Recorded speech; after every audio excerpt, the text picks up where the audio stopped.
One.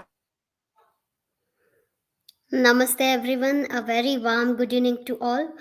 Today we have another lecture under the tagline Beyond the Archives Locating Indian History in Oral Narratives. We have Dr. Mrinalini Atrey with us, who is Assistant Professor in History, the Law School, University of Jammu, and she's also Secretary General of ICICH. We are very glad that we have Mrinalini ji with us, and she's going to talk on the title Reclaiming the Spoken Archive Oral Traditions as Historical Source in Jammu, which is very new topic for all of us, and we will be learning a new kind of history regarding Jammu. I take this opportunity to warmly welcome Mrinalini ji to the platform of the history enthusiast. Thank you so much, ma'am, for accepting the invitation. We are very glad to have you. I also welcome Nandan Shastri ji, Honorary President, the History Enthusiasts, and Ms. Manali Momaya, Founder President of the History Enthusiasts, and Kavita Kusgal ma'am, Chairman, Department of English, Rani Channamma University, who have collaborated with us for this particular lecture series webinar. And I also welcome all the faculties of the department, core committee members of the history enthusiasts, and advisory members. Very importantly, all the students of the department who are joining us daily through this session, and other audience who are not students but have joined us with their own enthusiasm in history. I request all the audience to stay active throughout the session, and keep us know your views through commenting in the chat box. So now I request Ms. Manali Momaya to introduce our today's resource person. Over to you, Manali. Thank you so much, Nidhi, for the warm welcome and for carrying forward the spirit of this ongoing series. Good evening to everyone joining us from across India and beyond. As we gather once again under the banner of Beyond the Archives, locating Indian history in oral narratives, we continue to explore how stories, songs, and voices can illuminate histories that written word often overlooks. So, if archives preserve the visible, oral traditions preserve the felt, the emotional, the remembered, and the lived. They speak from the ground, from within communities, and from the silences that conventional histories they do not understand, they do not comprehend. Today's lecture, Reclaiming the Spoken Archive, Oral Tradition as Historical Source in Jammu, takes us to the foothills of the Himalayas, where folklore, ritual, and regional memory intersect to form an extraordinary mosaic of intangible heritage. In Jammu, history is not just inscribed in monuments, but recited, sung, and performed. In the rhythm of folk ballads, in the aroma of shared kitchens, and in the rituals that blend faiths and geographies. To guide us through this layered terrain, we are joined by a remarkable scholar and cultural practitioner, Dr. Mrinalini Atrey, Assistant Professor in History at the Law School, University of Jammu, and Secretary General of the International Committee on Intangible Cultural Heritage, ICICH. Dr. Atrey is a heritage scholar with over 2 decades of experience in research, documentation, and pedagogy. Her work interlaces ritual, memory, craft, and regional resilience with a particular focus on gendered foodways, oral traditions, and the everyday expression of intangible cultural heritage in the Jammu region. She has played an active role in national and international heritage networks, serving as the National Scientific Co-Counselor of ICOMOS India, coordinator of the Association of Critical Heritage Studies India chapter, and expert member on several ICOMOS scientific committees, including water and heritage and architectural heritage management. Her research and fieldwork bring together the local and the global, aligning community based traditions with frameworks such as the UNESCO's living heritage approach, and the Sustainable Development Goals, particularly SDG 11 on sustainable cities and communities. What makes her work especially compelling is its humanism. Her insistence that history must listen, that preservation must begin with empathy, and that every oral tradition, no matter how fragile, carries within it the wisdom of survival. We are deeply honored, ma'am, to have you with us this evening to discuss how the spoken archive, so often dismissed as ephemeral, um, so often neglected, is in fact one of our most enduring and dynamic sources of history. So, Dr. Atrey, it is a privilege to welcome you once again on behalf of both the institutions. We look forward to your insights on the voices of Jammu uh, and reclaim their rightful place in India's historical imagination. The floor is now yours.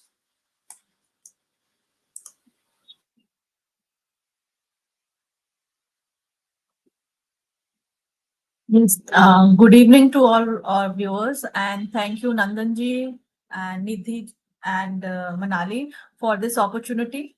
Um, in today's webinar, I will be presenting the case study of Dogri Lok Gathas, the narrative songs. It's a major oral tradition in Jammu region, and explore how they function as alternative historical source. um, you can say that they are not just his cultural expressions, but repositories of memory, emotion, and social structure. They offer us a way to reconstruct histories that were never written down. So, from the very beginning of my research journey, oral history has been a method. In fact, you can say it has been a lens. And the Jammu region, unlike Kashmir, did not have Kalhan to chronicle its past. And our histories were not etched in royal chronicles or courtly manuscripts, bearing we have few court in narratives. And in fact, they were sung in suhags, the marriage songs, whispered in karaks, the narrative songs in the honor of the folk deities, and also remembered in the shrine chants. So I'm going to talk about these very narrative songs.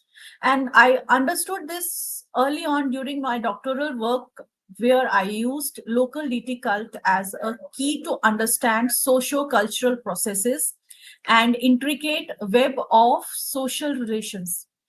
The experience that shaped my whole journey, the scholar journey, the journey, leading me to reconstruct historical narratives from unconventional sources, be it the oral testimonies, ritual memory, and the performative traditions, which are so embedded in the Jammu cultural landscape. And after 15 years of my fieldwork, documentation, and reflection, I've come to see that oral tradition is not a supplementary, but it is an indispensable tool in the craft of history writing, especially for the regions like Jammu, where archives is not housed in buildings, but carried in voices, rituals, and memory. Especially in the places where written records are sparse or absent, it is the spoken word that sustains historical consciousness. And this is what I have been emphasizing since last so many years through my various publications. And it is through these oral testimonies, shrine chants, karaks, folk songs, that we begin to reconstruct social and cultural processes that formal archives often overlook. And I'm deeply thankful to this webinar series for bringing together a community of listeners, scholars, and practitioners, a flock of voices committed to reimagining what history can sound like when we choose to listen differently. So I hope my this presentation would make some impact. Now, if when we need to understand Dogri Lokatha, first of all, we need to understand the Dogri language, the region, and the cultural reach. So we need to understand the linguistic and cultural landscape from which they emerge. And as you know, because most of India people know that Jammu Kashmir is a unique territory, and Dogri is the language of the people who live in Jammu region. It's and Jammu region. If you don't look, if you look beyond the political boundaries, and the cultural reach is, if you want to describe it culturally, then it is a geographical tract nestled between river Jhelum and Ravi. So a kind of a tract which is emerging from plains of Punjab to the descending hills of Peak Punjab. And in ancient times, this area was known as Darwa Bhisar, after two tribes, that is Darv and Abhisar. So Abhisar, I think you can connect, because Abhisar was one of the ruler who had entered into a treaty with Alexander. And in the Vedic period, this was part of the Madhya Desh. So it was known as Madhya Desh as well. And today, this whole Dogra belt is part of the Jammu province within the UT of Jammu and Kashmir. But still, some part lies in the present day Pak occupied Kashmir as well, especially the area like Bhimbar, Khari Kriali, and Mirpur. They are beyond the Jammu and Kashmir. And Jammu just doesn't only have Dogri. Dogri, you can say, is like an umbrella language. And along with this, we have number of dialects, like we have Gojri, which is spoken by Gujars, the nomadic tribe. We have Pahadi, which is spoken in the higher reaches. Bhadarwai, Kishtawari, Punchi, Gadyali. Gadyali is dialect of the another important tribe of Jammu, that is Gaddis. And each has its own distinct spatial and cultural identity. But it is Dogri which has emerged as the most widely spoken and culturally dominant language. And this is because of the fact that Dogri language and culture has spread from its nucleus, which was at Basoli, Jasrota, Bilawa. From there, it has spread into different sub-regions of Jammu, and have impacted the other dialects as well. And this expansion and consolidation of Dogri especially happened under the reign of Maharaja Ranbir Singh. That is the period from 1857 to 1885, because he actively promoted Dogri. And over the time, Dogri all evolved from a regional dialect into a fully recognized language, culminating in its inclusion in the 8th schedule. So now Dogri is part of the 8th schedule since 2003. Now, because of the movement which happened for recognition of Dogri in the 8th schedule, also catalyzed a parallel movement. And that was a movement of documenting the Dogri literature, especially the folk literature and its publication. And in this regard, there are a number of institutions which played a very important part. And that was Jammu and Kashmir Academy of Art, Culture and Languages, the Dogri Sanstha, and Department of Dogri from at the University of Jammu. So they played a pivotal role in collecting, preserving, and publishing as much Dogri literature they could do, especially the oral traditions. And in this regard, there were some individual efforts as well. Like we have the efforts of people like Professor Ramnath Shastri. He is considered as Diana of Dogri literature. Shivnir Mohiji, Om Goswami, Dr. Ashok Jerath, Surinder Gadgal. So because of their efforts, we now have a vibrant corpus of Dogri folk songs, ballads, tales, proverbs, riddles, and idioms. And if you look at these, you study these different aspects of oral tradition, each is a window into regions' emotional, spiritual, and historical consciousness. And for present, I have taken up only the Dogri Lokathas, that is the narrative songs, where we generally use the word ballad. But there was one most important scholar, that is Shivnir Mohiji. He started using the word Logatha for these narrative songs, which generally the people before him, they were using the word ballad, because we realized that ballad is a production, it's a product of a particular landscape, in Europe. So that cannot be applied here. And he was the first person to use the word Lok Gatha for this narrative songs, which people were earlier using the word ballads. Even now, some people they still use the word ballad for it. And he has Shivnan Mohi, he has done the major work in this area, and he has documented a lot. But along with him, uh, Surinder Gadgal and Dr. Ashok Jarat, they have also made the collections.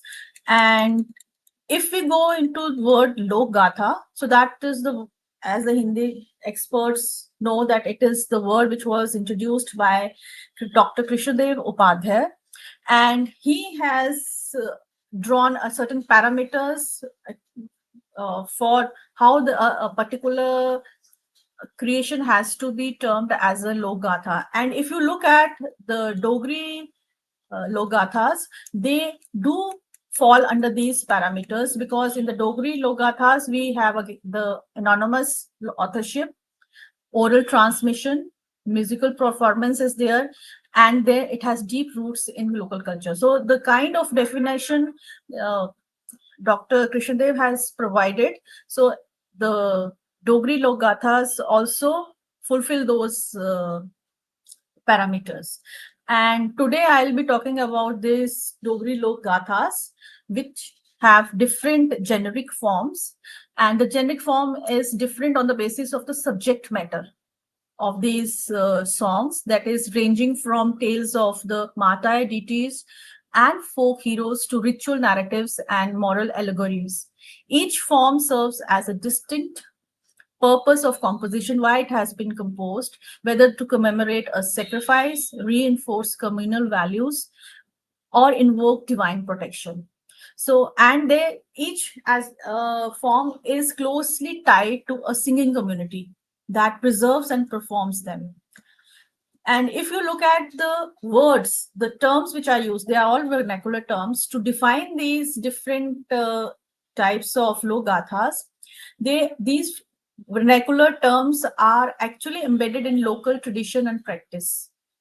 So we have few major generic forms. The first two foremost forms are karaks, which are sacred narrative songs, or you can, for easy understanding, we can use the word ballad. And we have bar, that is the heroic narrative songs. Along with that, we have other minor forms as well, and they are yogic, then pranay, seasonal, or the Chetri or Dholru songs. Then we have ritual gathas, that are the Masade, Gujri, and Kirna. We also have Anjaliyas and Shich. So these are different generic forms of the Dogri Lok Gathas. So we'll take up now each separately. So first of all, we talk of Karak Gathas. They are the Gathas which are known as karaks, and they are very sacred in nature, because these are not to be sung anywhere and not can't be sung by anyone. So karaks, they are performed in the honor of the folk deities, and they are to be performed only at specialized rituals, and that is the annual congregations of the particular clans in the honor of their kul deities. And they are also performed whenever some ritual with regard to the kul deities is to be performed. And they are sung only by a particular class of traditional singers, and they are the Gardis. So what happens is, whenever there is an annual congregation, which is known as male in local language, and at that time, when the whole community gathers, so it want to seek blessings from the family deity, and also they have certain grievances, so for which they come to their family deity. And how they interact with the family deity is through a medium, and that is a person known as Dwala. So it is Dwala through which the deity communicates with its devotees. And to invite the deity so that it comes into the body of Dwala, so this karak is sung. and the karak is basically the story of that same deity, that how that the deity took there was a birth first, initial childhood of that deity, and then the middle, the real story of the martyrdom, or how that deification happened. So these are to be sung only at specific rituals, that is the annual meal or the kharkas. And kharka is the when you give offer first offering of the harvest. So that happens twice a year. So only that time these karaks are sung, and they have to be sung only by the Gati. And the peculiar point at this is juncture is that the Gades are from low caste. They are not the Brahmins. They are from the low caste, and these rituals cannot happen without his presence.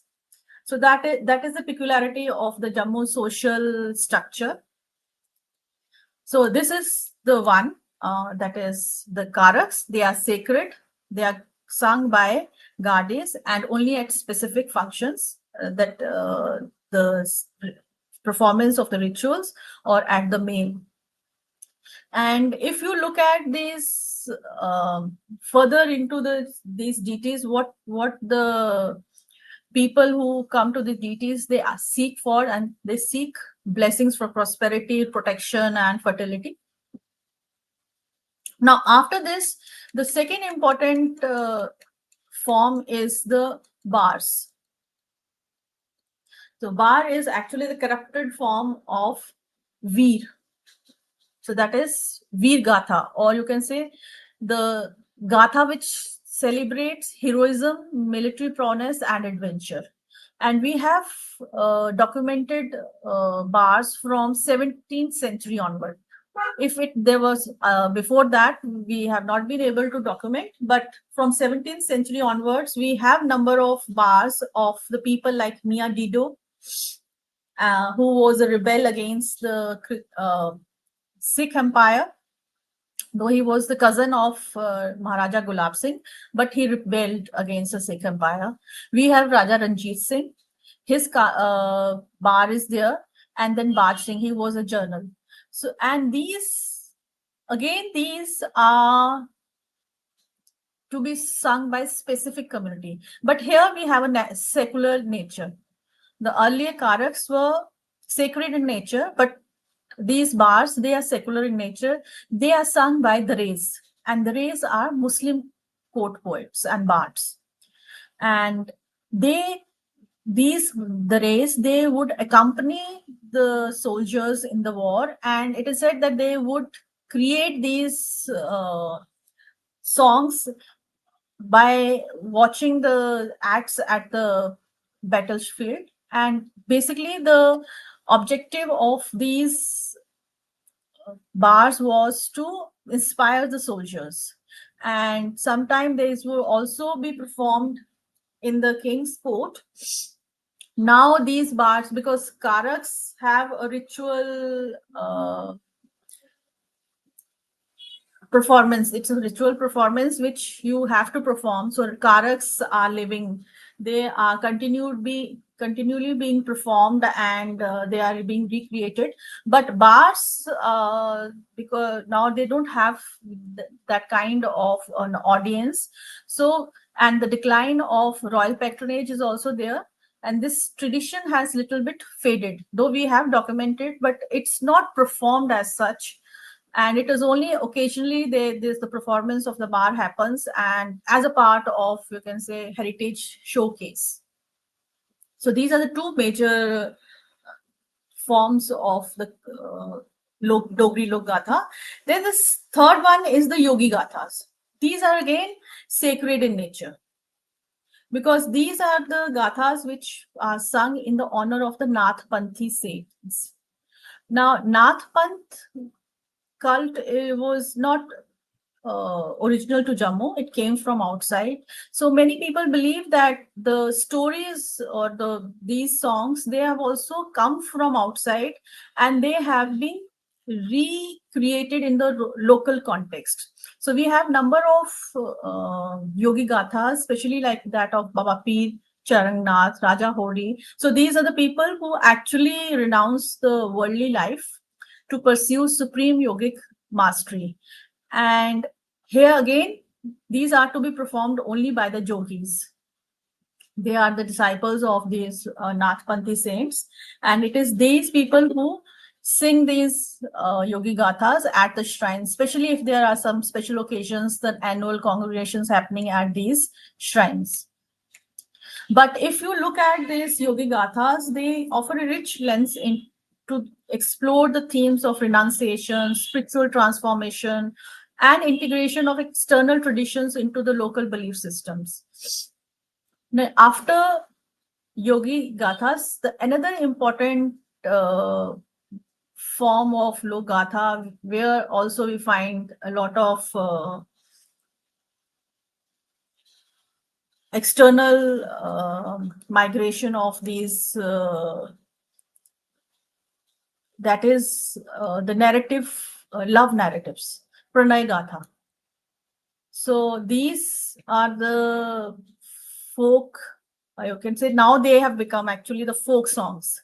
They are no longer the gathas because many of them have been lost and only some part of them are remain, and they actually have now been what we can say, they have crystallized into the folk songs. We have all these stories, but these stories are now in the form of folk songs and not as gathas. But because these were actually for the entertainment of the villagers, and that too at a time when there were no other means of entertainment. Now we have television, we have social media. So these songs, they have lost that kind of importance which was there, because when there was storytelling was the primary cultural medium. So we have number of these love songs, especially like that is of Kunju Chanchalo. So we have a very famous Dogri folk song of this pair, that is Kunjo Chanchalo. This is a story about a soldier who dies in a battle, leaving behind his beloved. Then we also have Sunni Bukku, another love story, which talks about the Gaddi tribe. It talks about Gaddi tribe lovers who perish after hearing false news about each other's death. So that, like what happened in Romeo and Juliet, sometimes something like that. And then we have another very intriguing love story, that of Channa Palasar. Now here we have a Brahmin boy, and he falls in love with a Harijan girl. Now to marry that girl, he becomes a Harijan and marries her. Then there is another famous love story of Meet July. Again, it's basically a tragic tale of women and her warrior lover who goes to the battlefield and dies there.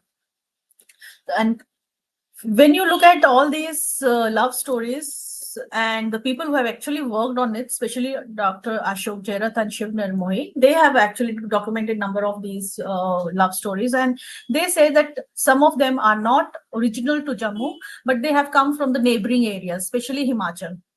And but these are the sentiments which which are popular, and we they give a sense of belonging, whether this love story like Romeo Juliet or Heer Ranjha, they belong to particular landscapes, but still we own them. So similarly, these stories are also love stories which may have happened in the neighboring areas, but they were brought to Jammu, and people consider them as their own.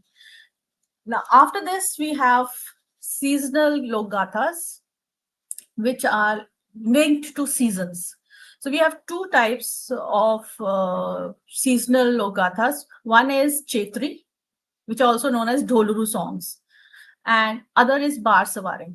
So Chetri, as you understand by the name, these are the songs which are sung, or the logathas which are sung at the time of April, in the month of Fagun or Chaitra. because when the harvest season is over and people want to enjoy in the villages. So we have famous Doluru singers from regions like Ramnagar, Basoli, Baddu, and Bilawar.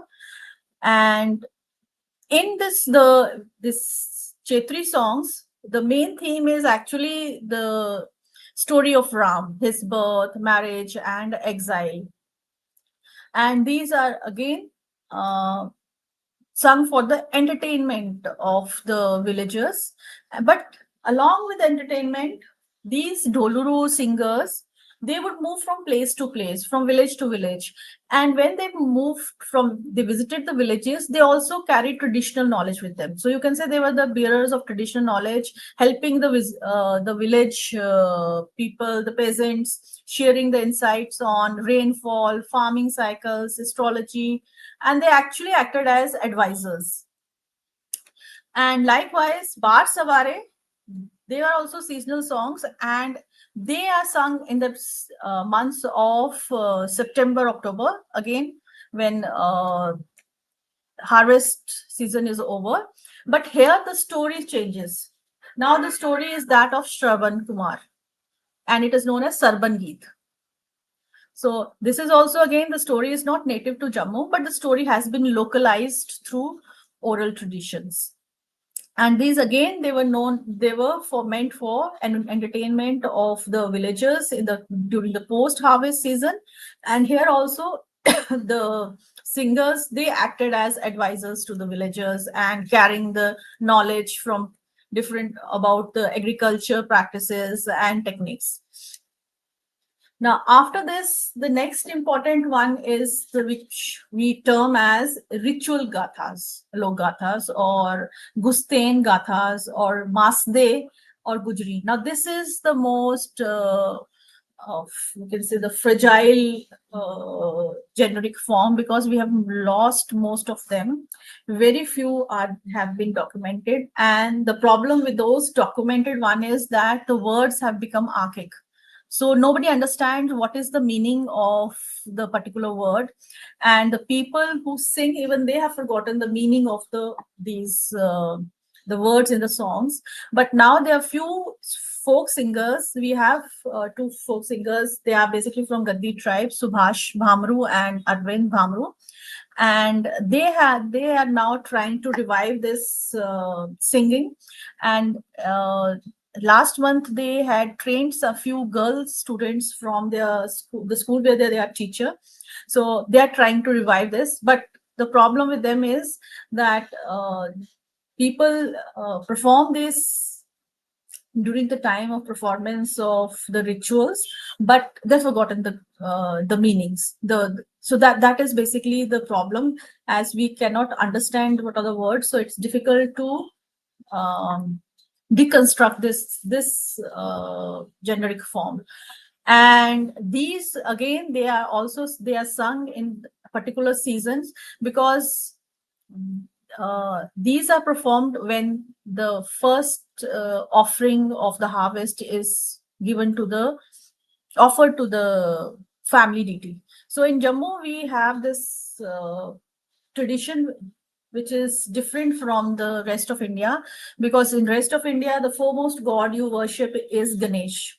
So whenever there's a marriage or any ritual, he's the foremost god. But in Jammu, the foremost offering is given to the family deity, whether it's a female deity or it's the male deity. The first offering goes to the family deity, and then to the Brahmanical god. So that is a kind of a coexistence of little and greater tradition.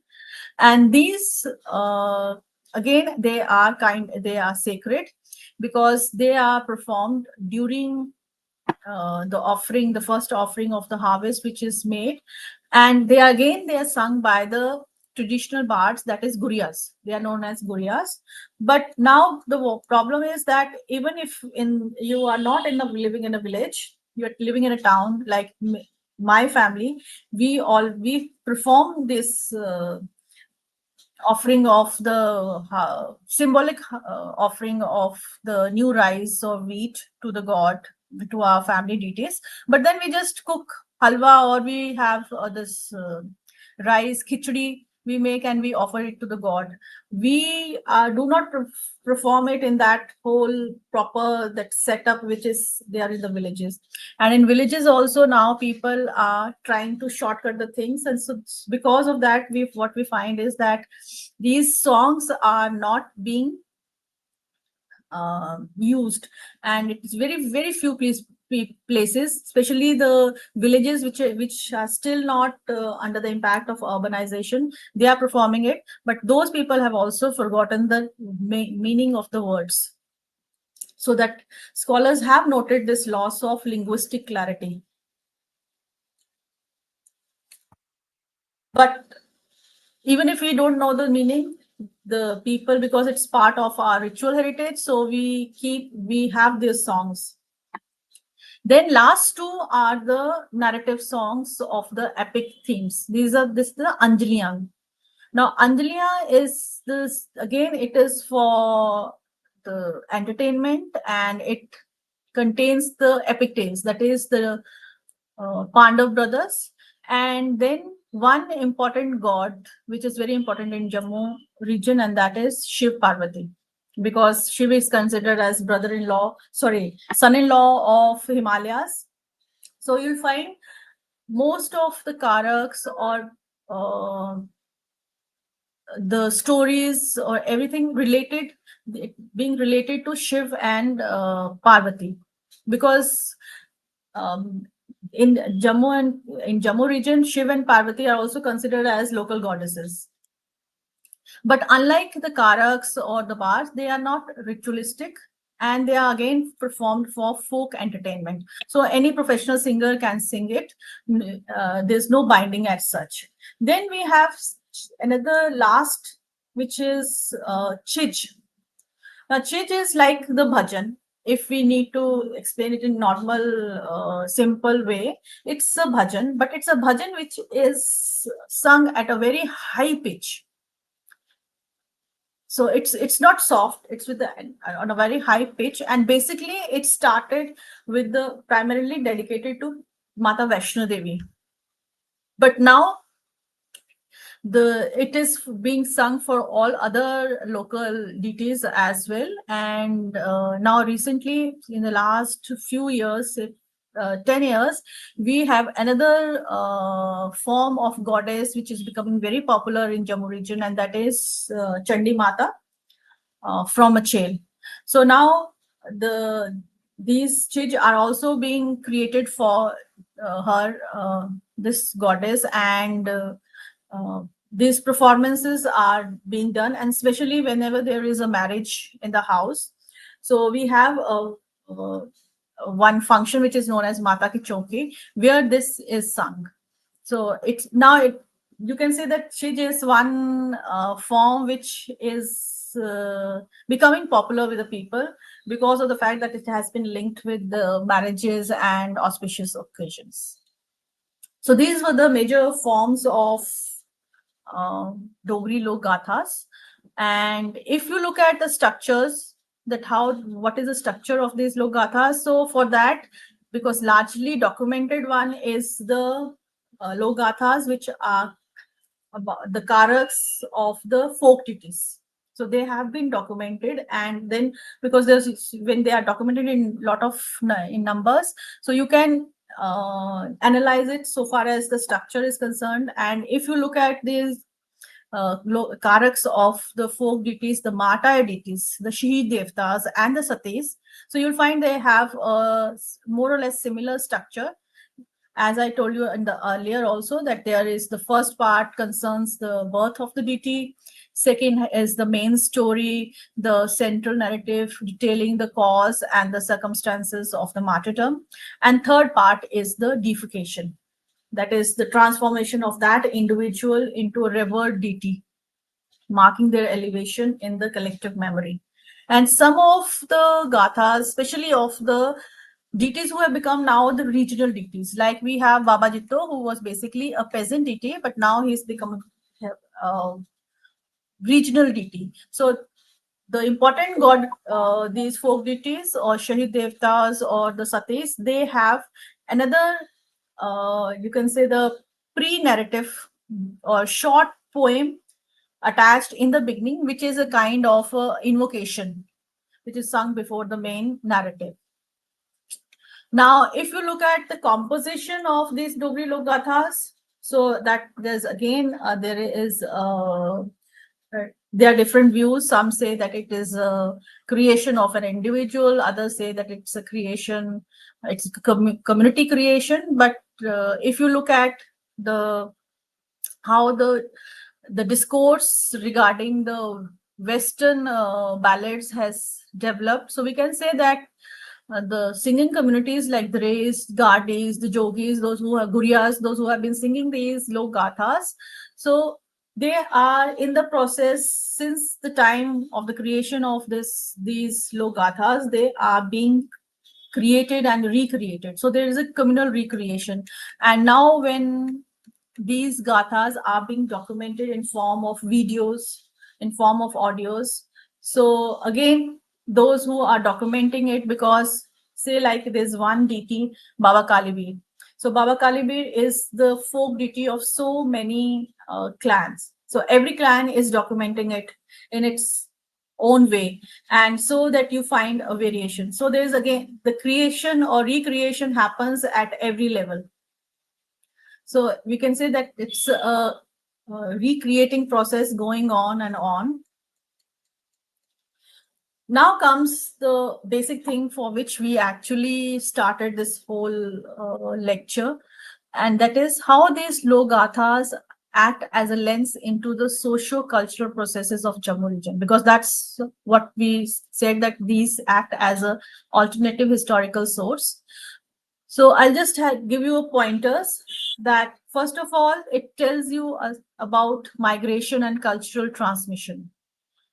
There are some of the deities whose characters, the deities who have become the regional deities now, like Baba Kalibe, Raja Mandlik, Baba Narsingh Dev, they are considered under the category of exotic deities. The deities who came from outside with the migrating tribes. And if you look at the Logathas of these deities, then you come to know that there has been a migration. They have migrated from a different place, especially if you look at the Karak of Raja Mandlik, you will find that he is the Guga Pir of Rajasthan. Here he is the Raja Mandlik. And if you have a parallel analysis, you'll find that somewhere the deity from Rajasthan traveled to Jammu. So they reflect tribal migration patterns. As we have told you that deities often travel with communities. And then there are some Logathas which tell us about the extinct tribes also. Like we have number of Nag deities and their Karaks. And especially like we have Basak Nath. We had that is the who is actually the Vasuki Nag, but in Jammu region he's known as Basak Nath. We have Baba Bhad Devta. He is the deity who is credited with having brought Tavi to Jammu. And then there's Baba Kai, who is credited with having brought Chenab to Akhnur. So when you look at these, the Karaks of these deities, you'll find that they tell you about the Nag tribes. That Nag tribes at one time, they inhabited this region. They were the aboriginal tribes. And over a period of time, with the coming of Brahmanical culture and a culturalization, they have, some of them have become Rajputs, because we have the reference to Thakur tribes living, Rajputs living along the Chenab belt, and those who are actually the Nag tribes, and now they have been under the process of that what we call Rajputization. We also have reference to Yaksh tribe. So we have number of places in Jammu region which are linked with Yaksh, but the corrupted form of Yaksh, that is Jak. So here the word yaksh is corrupted into jak. So we have jak bada, jak tala, jak individual village, and which shows that probably in some time in the historical period there was these people were living here. Then they also refer to tell you about the religious beliefs and ritual practices. As I told you earlier, also that we have a beautiful coexistence of litter and greater tradition. So we in Jammu, the foremost dominant worship mode is the worship of the local deities, whether it is your uh, village goddesses and gods, it is the Nag deities or the exotic deities, or it's the Matai deities, the Shahid Devtas and the Satis. It is these deities which are worshipped foremost, and you come to know about them from their karaks, that how these deities, these uh, especially among the Matai deities, how common man people who faced atrocities and then they attained the status of the deities. The rituals like Gusten, gets the Masade, which I talked earlier, the ritual Logathas, they tell us about how the oral tradition sustained ritual life. The seasonal Gathas align with agricultural cycles, linking narrative performance to ecological rhythms. And then they also tell us about marriage and domestic customs.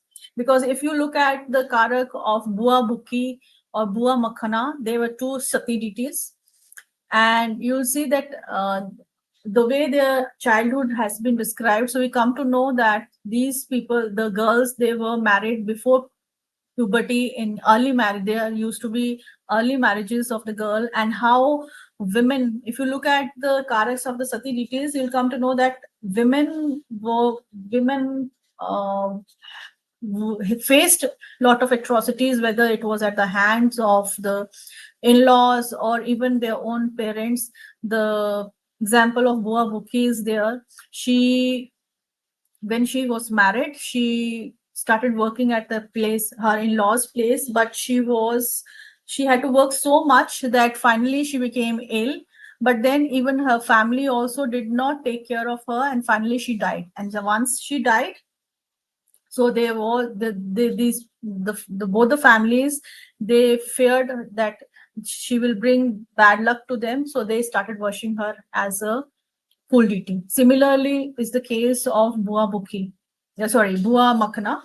So she was at her in-laws house. She had lost her young brother and she was in a very sad. And then there was a local festival of Rade was happening, so she asked her mother-in-law that I want to go and visit and see that festival, but she reprimanded, the mother-in-law reprimanded, and she, out of, because she could not face that insult, she killed herself and she became Sati. So these stories, they tell you about women, the status of the women, the position of the women, that how uh, they suffered in the society. But it was not always the suffering, it was not always the dowry violence, social neglect, early marriage, but there was the female resistance was also there. So we have two examples, one is Bua Bhanga and the Bojwali Dati, these two women who fought against the feudal oppression and became symbols of social justice and spiritual power. So it was not that women was always suffering, but she was empowered also, and she showed the way. And especially fighting against the feudal lords was a kind of a bravery in those days. Now, along with Sati deities, we also have Shahid Devtas. That is the term which I have been using throughout this lecture. So Shahid Devtas were again the male family deities. They were again the people who at some point of the time they suffered at the hands of, say, the feudal lords, or they died protecting the honor of their friends or the female, and they were then elevated to the status of the Shahid Devtas. And here we have the examples of Baba Jito. So next week we'll be having a grand mela at his shrine, where more than 10-20 lakh people visit in within 1 week. Then we have Data Koda, we have Baba Ballo.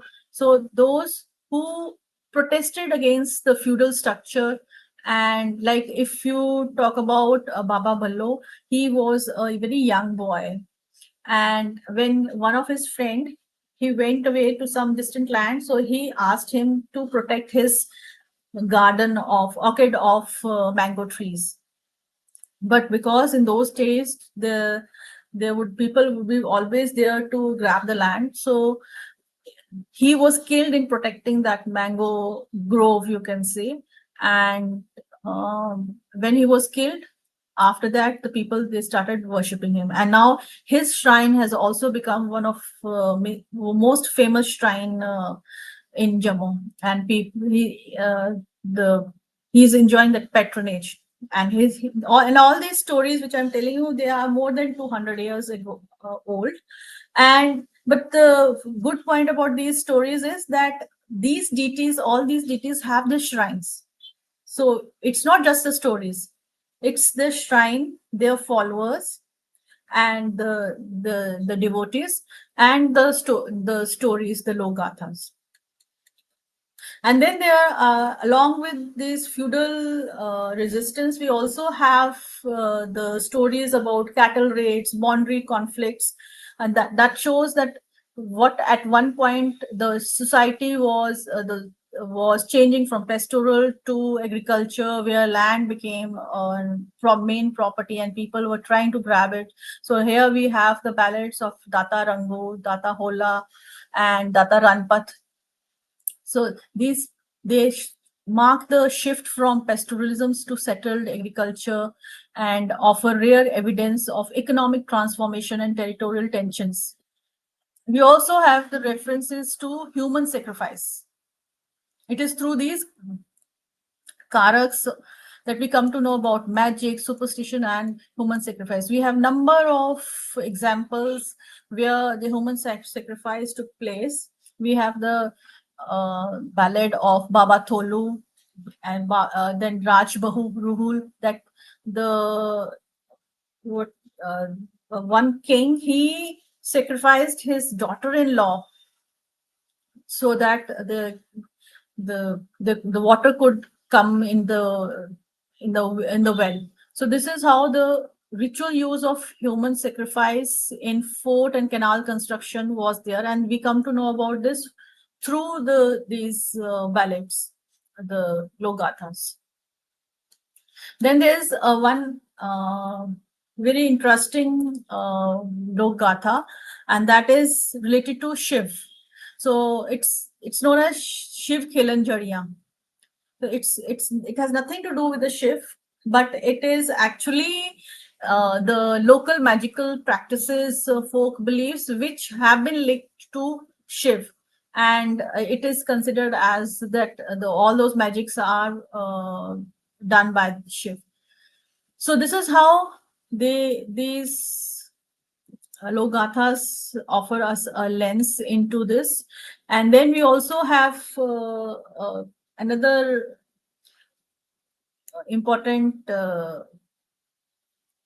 lens into this logathas, and that is Parapratha. We come to know about it.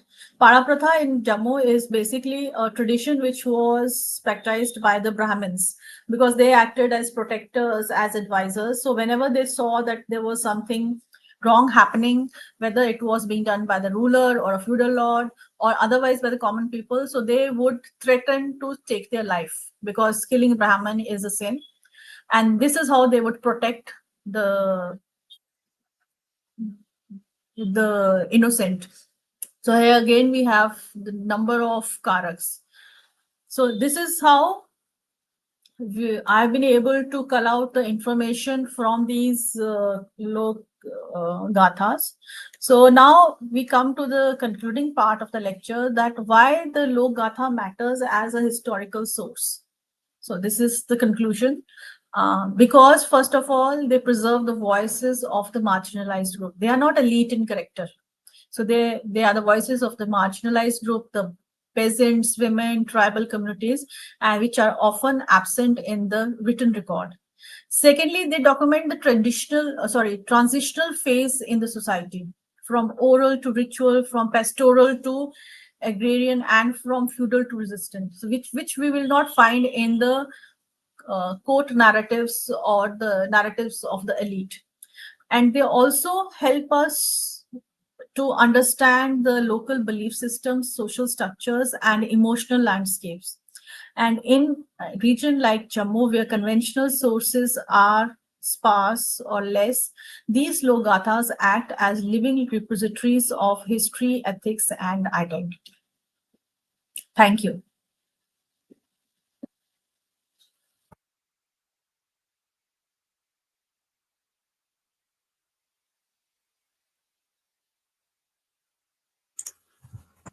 Thank you so much, ma'am, for so colorfully presenting this interwoven picture of all the different lok gathas of Jammu, the Dogri community, and how they have preserved history and continued to show us what kind of social, political, economic life and different aspects of past they preserve and they have within themselves. So thank you so much, ma'am, for the wonderful lecture. Now, with your permission, ma'am, there are some questions, if we can take those up. Okay. So the first question is from me. Uh, so, ma'am, as we already know, one second, there's some issue. Folk songs often. Why is there an echo?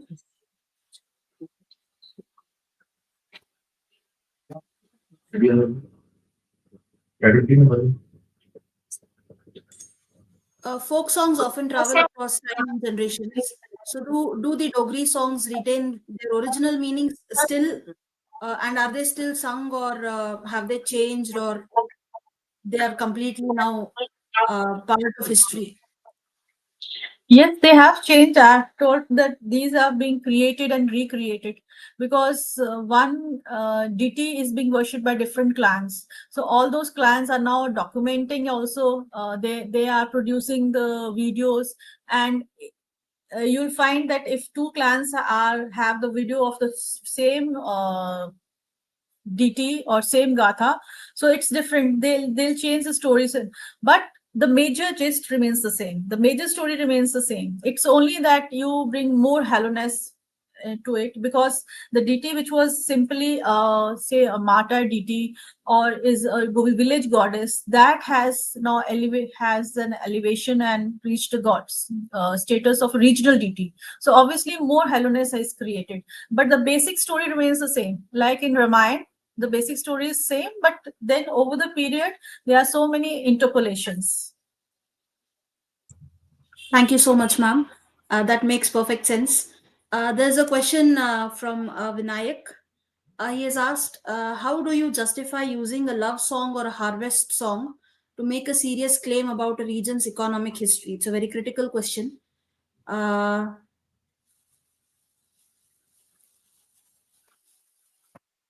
No, love song cannot be used for region's economic history. But the second one was harvest song. Yes, the it's not the it does not impact the economy, but yes, when you're looking at the economic history, you are looking at the agriculture aspect. So what were the different kind of traditional knowledge linked to agriculture, or what were the practices, the tools which were being used? You can cull out that information from these songs, not the folk songs, the gathas, the Chetra songs, because they were actually meant for those things. Thank you so much, ma'am. We do have another question.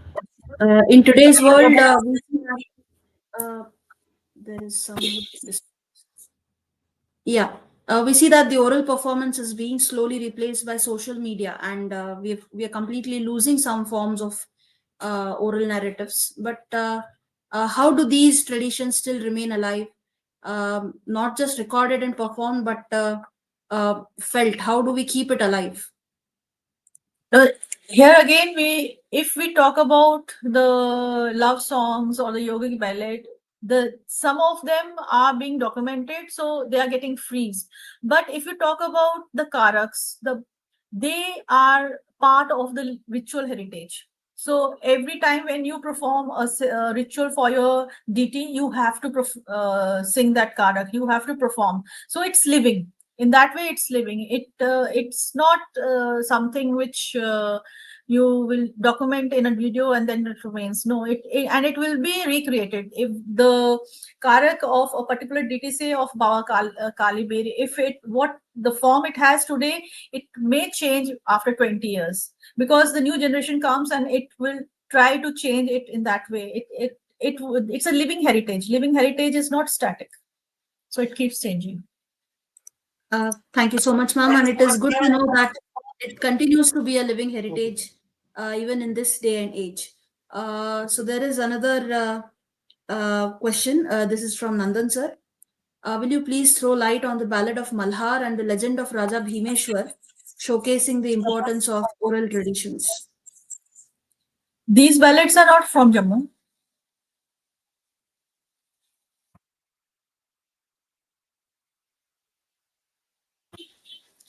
Sorry, can't hear you. Sorry. Oh, okay. Uh, Not from. Okay. there's a question from Suresh. Uh, your presentation is very interesting indeed. So he has asked you to throw more light on the ritual practices that go along with the ballads. So that is the Yes, question. Dogra community, it has all the rituals which we have at the pan Indian level, that followed by the Hindus, or by the Hindus, the Brahmanical religion. But yes, there are peculiarities of the Dogra community, and that is that we worship local deities. So that is the basic ritual practice which we have. So whenever we have any ritual performance, it is our localities. And in localities, one family does not have one locality. One family may be having three localities. It is worshipping its village goddess, its village, it's worshipping its sati deity, and in nag deity. So one family can have 3-4 deities. So they have to perform the rituals, the practices as per the requirement of the deity. Because for nag deity, it would be some other day, like we have Nag Panchami. So that is another. So you worship your Nag deity on Nag Panchami. You have to have a male of the Sati deity on a separate date, of the village goddess on a separate date. So these are the rituals. So you can say the Dogra life revolves around its local deities. Thank you Otherwise, so it's the much. same. Thank you so much, ma'am. Then Vinayak has another very interesting question.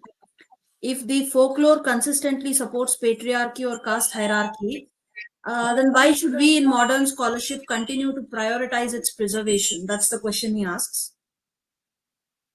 No, folklore or folk practices don't support patriarchy. I've told you that they don't support caste system. They support they have a particular social structure. Like if I talk about Baba Jito, he was a Brahmin, and when he left his house, he went to his friend, and his friend was from May caste, that is the present day scheduled caste, but he went and lived with him in being a Brahmin. In Jammu, the social structure is very, very different, peculiar, because you have a deity who is to be worshipped, and who is singing the songs, the person from a low caste, and your ritual is not complete without his songs. Then in Jammu region, most of the deities have non-Brahmanical priests. So here it is the person from that particular clan who acts as a priest. So if you look at the local deities, most of the local deities, the priest or the people who perform the rituals, they are not Brahmins. So in Jammu, the local deities, they don't support, you can say, the caste structure, but they have the peculiar type of social relations which you cannot say that they support the caste system. Thank you so much, ma'am, for highlighting that it is not hierarchy, but a representation of a mix of different communities as one culture. Then I do have another question, ma'am. Uh, so you spoke about the Pranay Gathas, and in many traditions, such songs, love songs, they move fluidly between romantic and the spiritual. There is a divine aspect to it. So, do we see that in the Pranay Gathas of Jammu as well? That the blur of boundary between human love and divine. No, no, if they are more into emotional aspect and more, then as I told you that most of these gathas have now reduced into the folk songs, small folk songs. The stories are there, but they are no longer narrated as the low gatha, but as folk songs. So it's mostly the emotional aspect, not the spiritual. Thank you so much, ma'am, for clarifying that. Uh, there's another question from Vinayak. People use both ballads and family trees. So, which one is better for tracking power and politics, and which for daily life of the two? Mm. The In Jammu, if you look at the local deities and if you compare with Himachal, in Himachal the local deities have that power aspect, but Jammu mein, it's not like that. In Jammu, the religious deities are purely spiritual aspect, religious aspect, and the ballads which we are talking about, they are linked to those. So there's no power politics as such of any such kind of that link to it. Thank you very much, ma'am. And this is my last question. How central is the female voice? I know that you have already emphasized on this in the throughout your lecture, but just as an isolated question, how central is the female voice in preserving and transmitting the Dogra oral tradition? I would have loved to take up this whole presentation sometime next time. But yes, not the songs because that was a prerogative of the males. But yes, women has been a central to carrying on for this transmission of heritage, whether it's the cuisine, it's the traditional knowledge, it's the crafts or the folk art. It is women who is doing it, and women is doing it through the rituals which is performing. So she's handing over those rituals to her daughter, to the daughter-in-law, and she is basically the main you could say tradition bearer in Jammu. Thank you Sometime so next much. time I'll take up this presentation. Absolutely. It would be wonderful to learn more about this, ma'am. So thank you so much for highlighting it. And uh, you reminded us that the spoken word, whether it takes the form of a pranay gatha, a naab karak, or a yogi gatha, is not just performance or poetry, it is lived history. And we glimpsed Jammu, a Jammu that speaks through its melodies, its riddles, and its silences, a land where love, devotion, and nature are bound together in memory.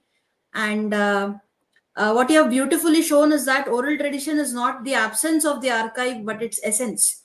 So it is breathing, transforming, surviving in the collective imagination of people. And in reclaiming these voices, we also reclaim the tenderness and wisdom that lie at the heart of India's intangible heritage.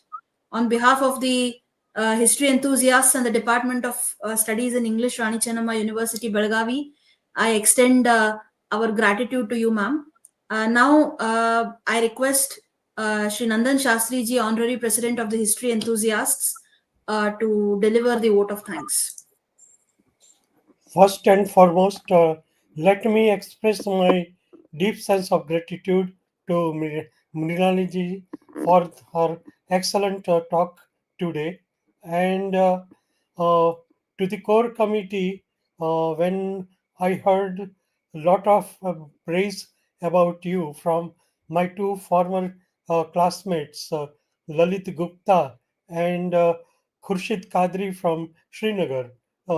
And later Dr. Poonam Chaudhary, who is also in our Museovision group as an admin. She also told me a lot about your research work on oral history. So I suggested your name for today's talk. And in future also, we will like to invite you for some topic of mutual interest, Mrinalini ji. And I thank Nidhi and uh, Manali for doing the planning work. Preparation work is also very important for any lecture, and for today introducing Mrinali ji to Manali, and Nidhi is also very sincere uh, in planning all the lectures. So, moreover, let me express thanks to uh, Kavita ji and her team from Department of English, Rani Channamma University, for collaborating with History Enthusiast group. And even question and answer session was very interesting. And I thank all the attendees. Uh, Astu. Thank you so much. Thank you so much, sir, for extending the vote of thanks. And also, I thank you, sir, on behalf of both the institutions. Here, I'm posting the details of tomorrow's lecture.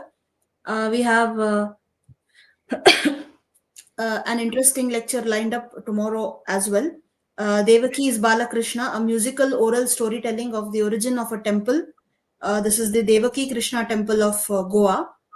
And the lecture is going to be delivered by Deepa Kiran, a professional storyteller, educationist, and founder of the Story Arts Foundation. So let's all meet again tomorrow at 8 p.m. and learn something new. So signing off here. Good night. Goodbye. Thank you. Thank you so much.